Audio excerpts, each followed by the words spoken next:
Bonjour à toutes et à tous et bienvenue sur Grand Lille TV. Merci d'être en notre compagnie en cette matinée du mercredi 30 mai à 7h30 pour suivre ensemble toute l'actualité de la métropole lilloise en direct, donc en images et en 7 minutes. Voici le journal de la rédaction.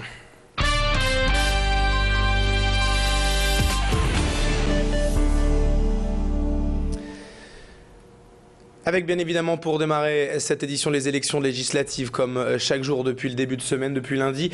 Sur Grand Lille TV, on vous présente l'une des 10 circonscriptions de la métropole lilloise et aujourd'hui la première avec les cantons de l'île Centre, Sud, Sud-Ouest ainsi que la commune de Los. Et ces images d'Europe Écologie Les Verts qui a reçu hier la visite du ministre délégué au développement. L'objectif de ce scrutin pour les écolos, c'est de gagner plusieurs sièges à l'Assemblée pour obtenir un groupe parlementaire, mais ce ne sera certainement pas dans la première circonscription que cela se fera. Ici, le député sortant Bernard Roman est donné largement favori, mais Élise Jeanne, dont c'est la première élection, veut tout de même faire passer son message. Elle a donc pour cela été aidée et soutenue par Pascal Canfin, ministre délégué au développement, fraîchement nommé, est venu à Lille assister à une conférence débat dans la mairie de quartier de Oisem. Élise Jeanne devra donc faire face au sortant Bernard Roman, mais également à l'UMP Hervé-Marie Morel. Elle souhaite avant tout être présente sur le terrain et réaffirmer les positions de son parti pour ce scrutin. On l'écoute au micro de Macha Grunessen qui l'a rencontré pour Grand Lille TV. Les écologistes dans une majorité de gauche. En fait, l'élection de François Hollande, c'est quoi? C'est une victoire de la gauche réunie. Et donc, on a besoin, il y a donc des ministres écolo au gouvernement, et on a besoin de députés écolos pour soutenir justement ces ministres dans leur action, pour soutenir l'action de Cécile Duflot au logement, pour soutenir l'action de Pascal Canfin au développement. Là, il y a eu un accord de gouvernement. Nous, notre logique, c'est qu'il faut être au pouvoir pour justement faire changer les choses. Et pour être tout à fait complet, voici donc la liste de tous les candidats de cette première circonscription avec Nicole Baudrin, Sébastien Périmoni, Yves Delahaye, Chantal Pot, Alessandro Di Giuseppe, Brigitte Monroy, Yves Gernijon, Élise Jeanne, Tristan Duval, Joseph Demelemester, Yann Pauwels, Éric Dilly, Hervé-Marie Morel et le sortant Bernard Roman. Dans le reste de l'actualité à présent, ce mercredi, alors qu'il ne reste que 2 jours pour envoyer votre déclaration de revenus version papier. La télédéclaration via Internet, vous le savez, offre quelques jours supplémentaires jusqu'au 21 juin exactement. Mais grande nouveauté cette année, il sera même possible de remplir son devoir fiscal grâce à son téléphone. L'application impôt.gouv, disponible sur toutes les plateformes, permet en effet de valider et d'enregistrer votre déclaration via votre smartphone. Et quelques clics suffisent pour tout remplir. Votre déclaration 2012 dispose en effet d'un code sur le papier que votre téléphone est capable de reconnaître afin de vous identifier.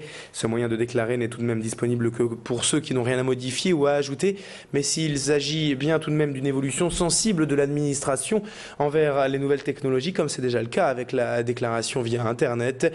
Aujourd'hui, plus de 40% des nordistes déclarent en ligne leurs revenus. Ils seront donc encore plus nombreux cette année. Explication complémentaire avec David Bruxelles de la direction régionale des finances publiques rencontrée par Pierre Beauvillain.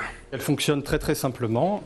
Vous cliquez sur l'application, vous avez 2 fonctionnalités, soit déclarer vos revenus, soit payer votre impôt.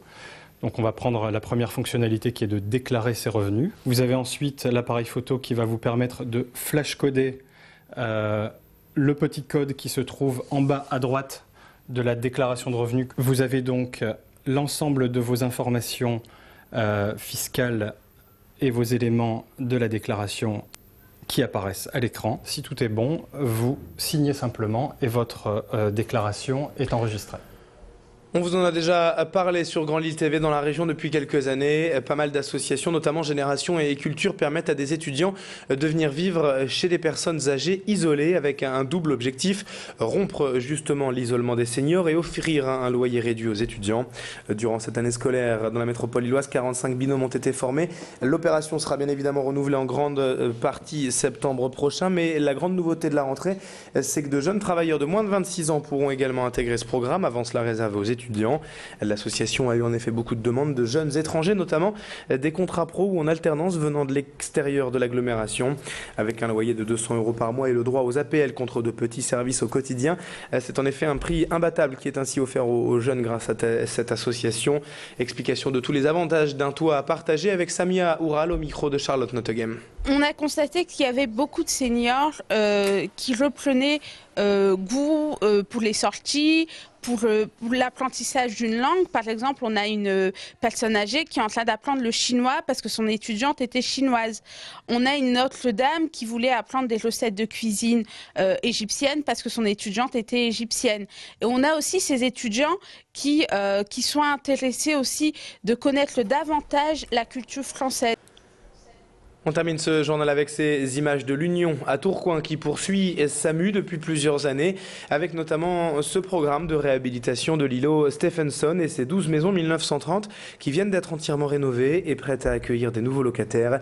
Un programme issu du partenariat entre le bailleur LMH et la SEM Ville Renouvelée qui gère la réhabilitation générale de l'Union. À noter que toutes ces rénovations ont été menées conjointement avec les futurs habitants qui ont pu choisir eux-mêmes les couleurs, les revêtements de sol ou l'éclairage de leur maison. Tout cela bien évidemment dans une démarche de développement durable et de performance énergétique dont on reparlera dans nos prochaines éditions sur Grand Lille TV, car pour l'instant il est déjà temps de se quitter, mais on se retrouve dans un instant juste après quelques messages pour la météo, pour l'infotrafic en cette matinée de mercredi 7h36. Dans un instant donc la couleur du ciel et l'infotrafic. À tout de suite.